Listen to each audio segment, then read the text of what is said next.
I think in the Midwest, when it comes to educational innovation, I think most people would say that all of the northern Midwest states are lagging other parts of the country.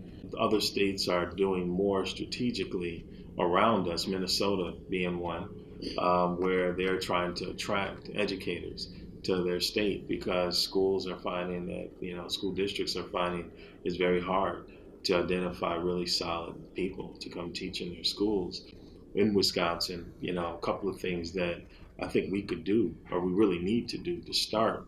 One is we have to have a strategy around early childhood education.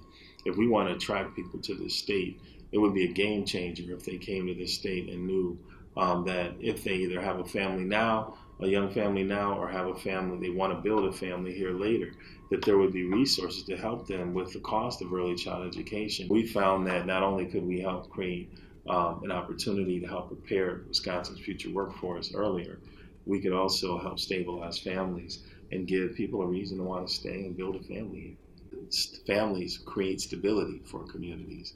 People who come here just to work and they're working 2 years and then they leave, that doesn't create stability for the community, it's families. So the more we can do to anchor families and resources that are needed to stabilize their families and better prepare their children, the better off Wisconsin will be. There's been still quite a bit of work on looking at the economic benefits of early childhood education and what happens to a community when you have children that are more prepared.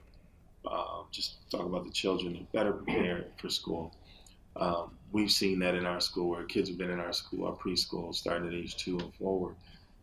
We have mostly students of color come to our school, mostly African American. There's no achievement gap between them and their student peers, either in Madison or elsewhere, now in our first grade.